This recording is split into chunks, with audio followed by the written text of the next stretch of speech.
Olá, turma! Na aula de hoje nós iremos dar continuidade ao estudo de geometria. Nós vimos inicialmente os conceitos primitivos dos elementos da matemática, ponto, reta e plano.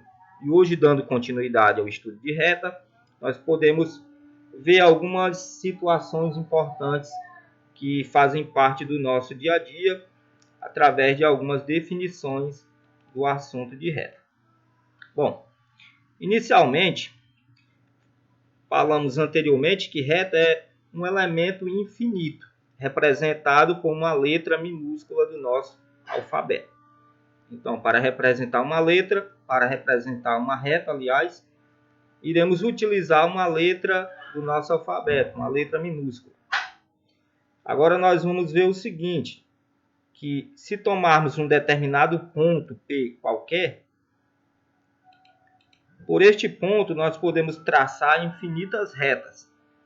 Observe na figura que nós podemos ver que passam algumas retas. No entanto, há possibilidade de passar ainda mais retas por este ponto. Pois, por um determinado ponto, nós podemos passar infinitas retas, uma quantidade ilimitada de retas. No entanto, se nós tomarmos dois pontos distintos, dois pontos diferentes, como é o caso da segunda gravura, onde foi tomados dois pontos, um ponto A e um ponto B, é possível apenas traçar uma única reta, traçando uma reta pelo ponto A até o ponto B. Então, chegando à conclusão que por dois pontos distintos passa uma reta, uma única reta. No entanto, por um único ponto, podemos traçar infinitas retas.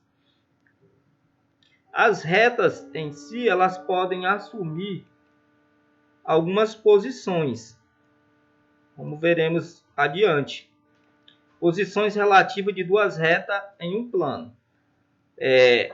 Se nós tomarmos uma determinada região, como foi visto anteriormente, esta região ela será denominada de plano.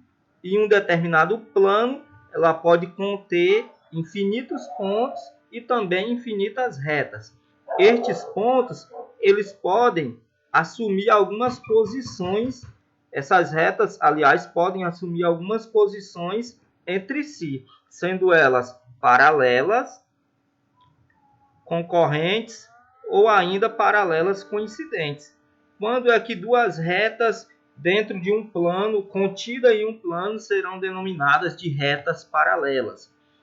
Ora, neste caso aqui nós temos um plano alfa e duas retas, uma reta R, S e uma reta R.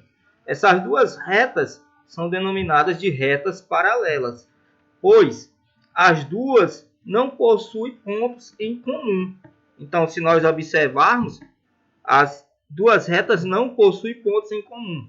Então, essa é a condição para que duas retas venham ser paralelas. Elas não devem apresentar pontos em comum. Elas não devem ter interseção, ou seja, cruzamentos. Elas não podem se cruzar entre si.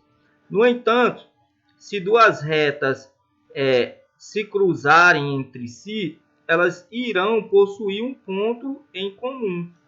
E quando isso acontece, ela assumirá a seguinte posição relativa, sendo denominada de reta concorrente.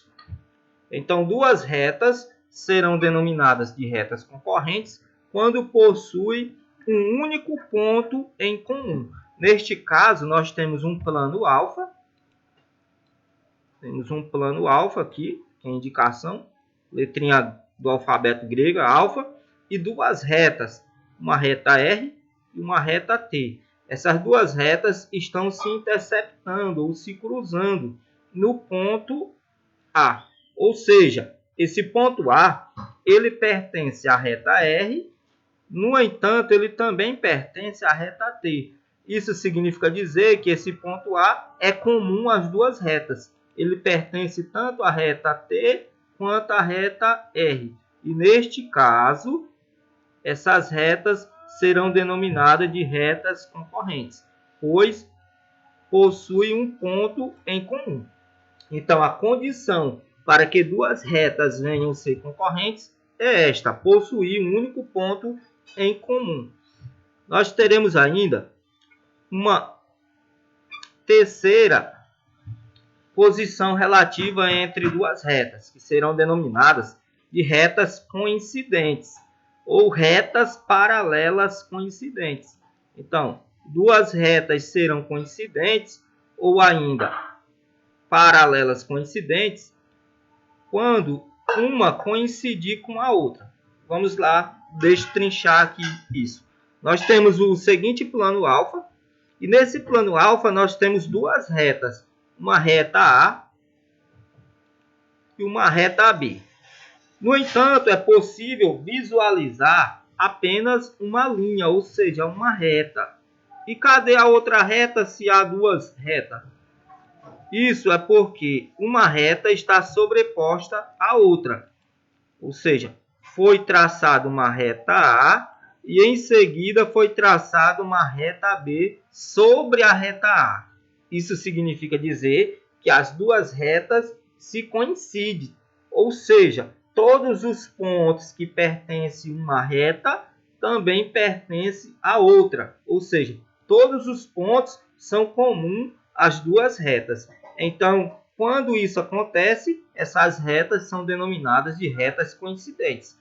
Então, essa é a condição. Para que duas retas sejam coincidentes, todos os pontos são comuns, tanto a um quanto a outra. E é possível observar apenas uma reta, pois uma está sobreposta à outra.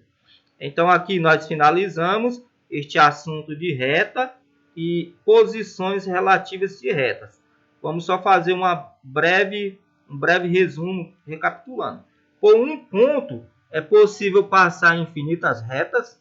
Por dois pontos distintos, podemos passar uma única reta. E duas retas serão paralelas quando não possuem pontos em comum. No entanto, duas retas serão coincidentes quando possuem um ponto em comum. E duas retas serão coincidentes ou paralelas coincidentes quando todos os pontos são comuns. Uma vai estar sobreposta à outra. Então, aqui finalizamos. Desejo a todos bons estudos.